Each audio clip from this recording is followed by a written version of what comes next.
Good afternoon. My name is Devin, and I'm here representing the great state of South Carolina. I'm here today to share with you how touring the nation's capital has really meant to me. I want to tell you how visiting places like the United States Capitol, the Washington Monument, the Tomb of the Unknown Soldiers, the Lincoln Memorial really meant to me. Now at this time, I'd like you guys to look in your pockets or your wallets or maybe even your purse and just pull out a $1 bill. Pull out a $1 bill. When you get that out, pass it forward. That's my speaking fee. I'm just kidding. But hold on to it to the end of the speech. I'll tell you why you're going to need it. While we visited each of these locations I just mentioned, I noticed something small but seemingly insignificant. I saw it first at the National Archives. I saw it again at the World War II Memorial. And then again at the U.S. Capitol. I didn't know what it meant, but I became curious because I kept seeing it. These three words, e pluribus unum. When I looked up this Latin phrase, I learned that it meant out of many, one. This got me thinking about our trip to Washington, D.C. When I first met the three other students from my local co-op, Palmetto Electric Cooperative, there were some polite smiles, but mostly awkward silence. Now, I'm sure y'all had that same experience when you met your other members. By the time our trip was over, we were so close that it felt like we always knew each other. Out of many individuals, we became one close-knit group. A total of 48 students from the great state of South Carolina traveled to Washington, D.C. in June. When we all met at the airport for the first time, it was awkward again. We were all individuals in our own little world. But through the course of the week, and the boat tour on the Potomac River especially, and the tours of D.C., we became one family.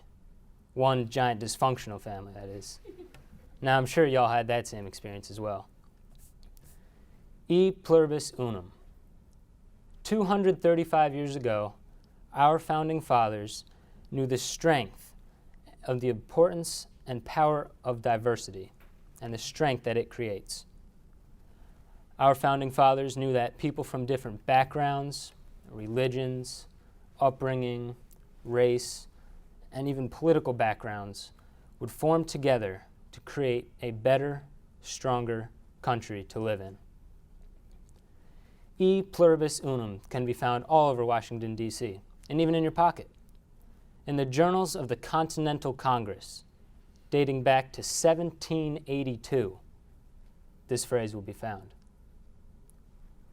On the Great Seal of the United States of America, this phrase will be found. And the Statue of Freedom atop the United States Capitol, this phrase will be found. Inside the Capitol, in the rotunda, way up on the ceiling, in the painting of the Apotheosis of Washington, this phrase will be found. And on every single coin ever produced by the United States Mint, dating back to 1786, this phrase will be found. Even the formation of electrical cooperatives was based upon the ideals of E pluribus unum. Electrical cooperatives were created to serve consumers when private, for-profit companies would not. Co-ops were formed to serve the needs of many. By the time our plane landed back in South Carolina, many of us were in tears. A group of strangers only 6 days before, now transformed into a family. E pluribus unum means out of many, one. Prior to June 16th, we were many. By the time we were back in South Carolina, we were one, brought together by our local electric cooperatives. Each of our state's electrical cooperatives chose us to represent them. Where once we did not know each other, in just a few days, we became one. One group representing each state, comprising of one great nation. So remember that dollar bill I told you to take out? Flip it over to the back. Look on the right side and you'll see an eagle. In that eagle's mouth is a scroll. Written on that scroll is E pluribus unum. From this day forward, I ask of you that every time you have a $1 bill in your hand, I want you to think of the greatness of our respective states and the greatness of our nation that is built upon the words and ideals of our founding fathers. Our greatness, our strength, comes from our diversity. I would like to thank my local co-op, Palmetto Electric Cooperative, especially Ms. Kristen Keller and our CEO, Mr. Tom Upshaw, for allowing me to come on this trip of a lifetime.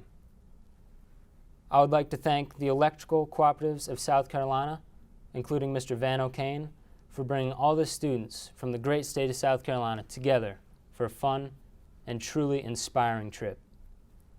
I would also like to thank the National Rural Electric Cooperative Association for organizing and bringing students together from across our great nation. Lastly, I would like to thank our founding fathers for their wisdom. Out of many, we are one. Thank you all so very much, and may God bless our America.